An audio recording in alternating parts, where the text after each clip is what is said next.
I think basically I made the presentation that I wanted to present. I just wanted to take and open up a discussion for some options on things we could do that could still make the project economically viable, not need quite as much relief, and be a much better part of our Bristol built environment. And again, I'm not criticizing the architects. The Media Studio is one of the best. I'm not even the developer. I understand where they're coming from. But I think we need to put this in proper balance with the community and the community's future. How many variances does your proposal require? There are still, because you got all the stuff for the garage and everything. What's the number? I think at this point in time, we're probably talking like 12, 13. So 14's out of the question of 12 objectives. Yeah. No height. But it also depends on the major part. We don't have as much lot coverage, so we're less with that. And we're also fewer units, so the density is less. Is this just to show that it's not the least relief, the present proposal is not the least necessary to create a feasible building? No, as the architect had mentioned last time, he was never commissioned to do a project that was totally in conformance, or try to do one that was totally in conformance with zoning to begin with. And he actually, if I see things correctly, inherited plans from another firm beforehand that he was then asked to update and try to make more presentable. Now, I could be wrong on that, but that's what it looked like going to the 2007 plans to see what's happened here. I think we can go over your numbers now. Okay. Now, let me ask you first, Mr. Lusk. Okay, hold on. So we're going to have that introduced as an Exhibit C? Yes. Okay. Now, Mr. Lusk, did you... Wait a second. And Mr. Kelly, I'm assuming you want to object to that, or? Yeah, there's no basis for all these were arrived at, etc. Okay. At this point, I mean, when he's going to use numbers and building estimates and costs, there should be some basis as to... Right, which is what we're getting to. So your objection is noted. Thank you.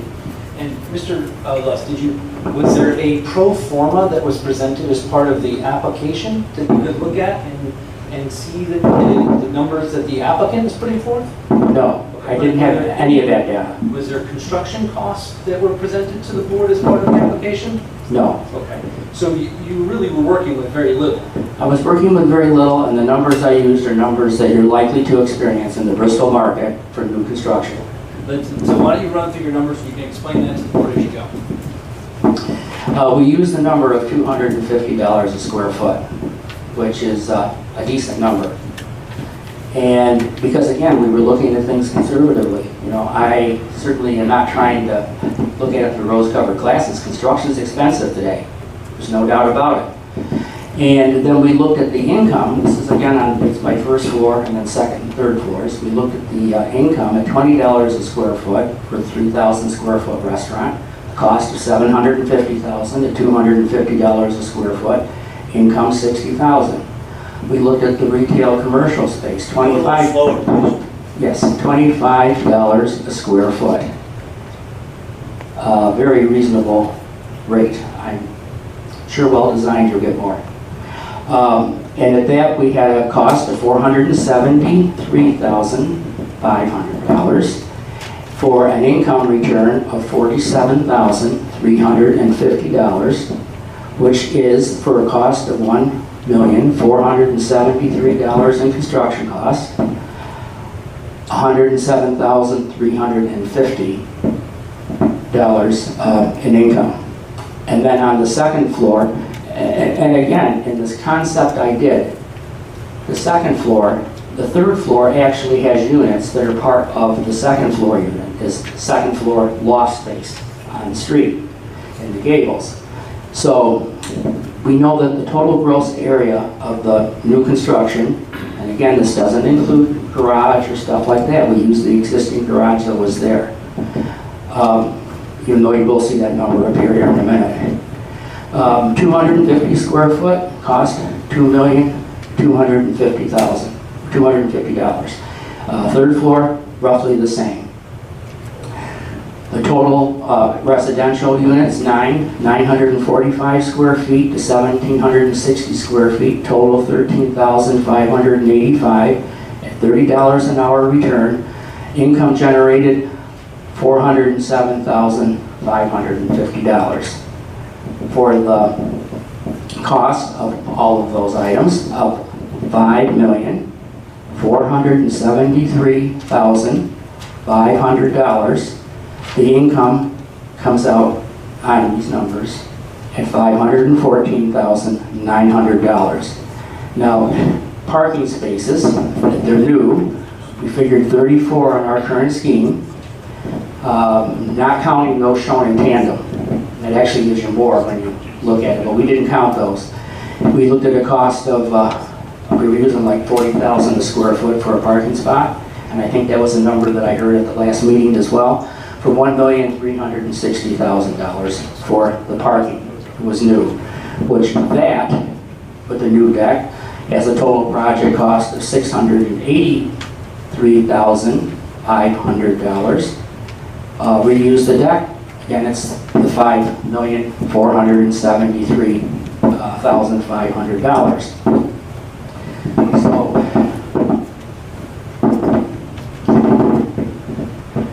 let's see, move this up over here a little better.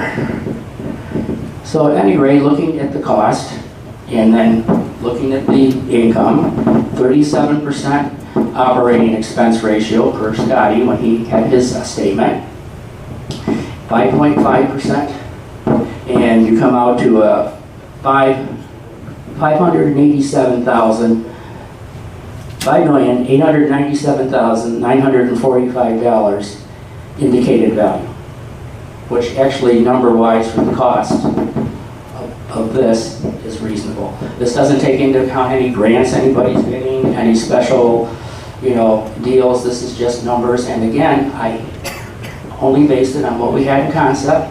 When you get into the design of these projects and these features and everything else, which we're still working on concept for what was proposed, it can vary greatly, and I see some wonderful design opportunities in this project. But, this is what I was just running by you tonight to look at as an alternative that could still be financially viable, have a little less relief required, and be something that I think we could all be proud of. Mr. Lusk, did you factor in any money flowing from the Belvedere Hotel for their use of the amenity deck? No, I didn't. Okay, so that could potentially be another income stream. That could be another income stream. And you didn't provide for any type of income stream coming from the Belvedere Hotel for their use of this property? None whatsoever. Okay. And you didn't factor into account any type of tax credits? No. Okay. And you use some of this information comes from Mr. Scotty himself, the applicant's expert? The percentage of operating, yeah. Now, finally, have you seen any numbers like this in the applicant's application? I haven't. Right. Has he given you any type of internal financial documentation that would allow you to kind of pull numbers from that and do a comparison with your project? Not really. The closest came to Scotty's numbers that he put together for the original proposal. And Mr. Scotty compared the 20 units to a 10-unit structure, correct? Yes. But he used the same cost for both, correct? As I recall, yes. Okay. Is your smaller building less costly to construct Yes. than the larger building? Yes, it's going to be less. Okay. And even the type of construction we have with the gable roofs and everything else is typically less than a flat roof supporting all the load. And by not putting in all the, if it's my understanding is correct, there was a lot of pylons and other things that had to be added because of the amenity deck and the parking, the way the new project designed it, that won't be necessary in this one. Pylons mean geo? Yes. Had to be driven into Into the the ground. ground. Right. And correct. is that expensive? It's expensive. Okay. And on your project, will you need those type of geo piers? Only if somehow this amenity deck creeps in size. Without that, no, that you shouldn't need that with just the general residential and commercial structure that's basically 2.5 stories. So let's just talk about variances for a moment. You say you don't need a height variance for... No height variance. And the zero lot line is on the street, correct? Right. And that's where you are, right? Yeah, I've actually set it back in several areas. Again, I just thought that having the parking area recessed for someone coming out, I'm on the bike path all the time in Bristol. I use Bristol's waterfront quite extensively. And I almost got clipped one time from someone pulling out between the DeWolf Tavern and a little alleyway. So having a little bit of warning for both the driver and the person on the sidewalk, I thought was a good idea. And, the rear line setback, are you even approaching the rear line setback, or is that just the existing garage that's? It's really the existing garage, and the one part that was encroaching on it, I actually removed that unit. So it's, you know, I think that the 9 units certainly fit very comfortably into the scheme. And they're generous units. Right, and explain that. Are these units, to your mind, different in quality to what would be in the current proposal? I have a feeling that the current proposal, that, you know, knowing the architect, and I even seen the work of the developer, were going to be high quality. These would be equal to that that level of quality. How about size? Size, they're not any quite as small. The average size is close. Several of the units that are the 2-story units are actually true luxury units. I think they'd be hot property. And so you would need a variance for density.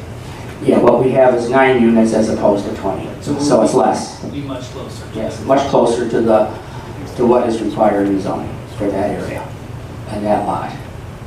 Do you have anything else, Mr. Lusk? I do not. Mr. Lusk, can you provide a breakdown of the units, list 94 square feet to 17? Yes, I believe in your packet that one was included. It's kind of, again, this is rough. I didn't have the typical development time that someone would have to do this, but fortunately I've been doing this kind of thing for nearly 30 years. 2C. Yeah, 2C. Can you explain that for the board in answering this question? Yes, I can. Go ahead. Okay. If you want, I could pull up the PDF and put it on the screen. Just go ahead. I think All right. Okay, this is the one with the purple kind of magic marker. Right. Under behind 2C, there's 2 of them. Right, and you can see that it's overlaid on the plan that was presented by the developer. And on the second floor, which is really the first level of residential, there is a total of 6 units. The last 3 are the ones that are the story and a half. They have the upper floor and loft, and the square footage is also highlighted in the purple of each of those units. Is that true also for the next? Yes, for the next page as well. On the next page, you can see is where I eliminated the units that were in the intermediate level that was being added under the amenity deck.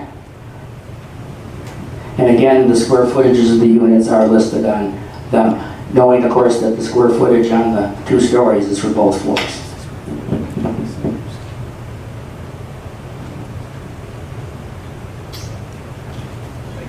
You're welcome.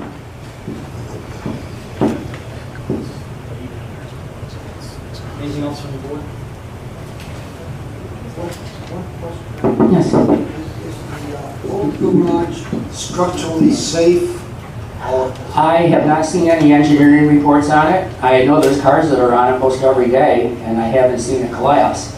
I did hear something that it wasn't structurally amenable, but I thought that that had more to do with the addition of the amenity deck than the actual support of the garage itself. Having walked the area, there are areas where there's some corrosion and different things that need attention because it's been sitting pretty well unmaintained for the last few years. And, you know, but that would be a question to, you know, that's why we didn't show, if we did have to put something new in there, we did put a number in for it. And when I use 40,000, 40 to 60,000 is typical on a parking garage, but our first level is a grade, which I think mitigates the overall cost per unit. You're welcome. Mr. Lusk, Yes, where's unit 7? it's on the second floor. Oh, unit 7? Wait, let me go back and So see. you have 9 units? Yes. Unit 7.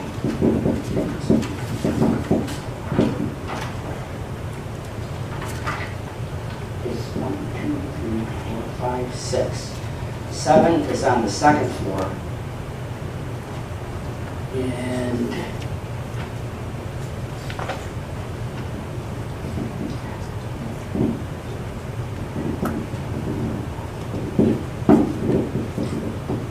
I know what I was looking at. The one unit in the center between the other two could have actually been a unit on 3. So what I'm showing is 8, but there were 9 that would have been easily adaptable to the current plan. I apologize, you got to remember from the time I got involved in this, and on top of running a busy firm, a lot of it was done late at night.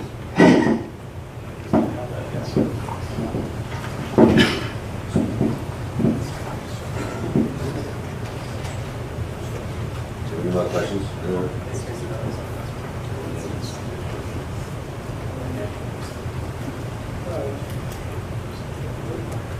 Yeah, so just to restate that. Can you use the microphone, please?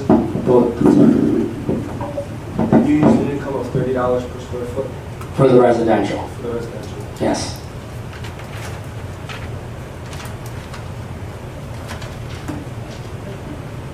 You know, it's like McDonald's said, location, location, location. This, when it's built, it's going to be a key location. There's a number of buildings, anyone could have designed, so not anyone, sorry, I don't mean it that way. Yeah. No, but any number of buildings could fit that. That's right. And this was just trying to show something that was an option that conformed pretty much with what had already been in place and proposed. And you met the zoning ordinance. And that's, yes, a little closer, as much as possible. 13 and 14 isn't a big difference. I don't think 13 is accurate. I think we went through them. There are far fewer zoning variances. And the ones that there are lesser. Right. So the argument here is that you need to look at the least relief necessary. This is not necessarily what's going to be built. It's not at that design stage, obviously, but we're just showing that something that could be feasible could also require much less relief. That's the reason I think that's different. Right.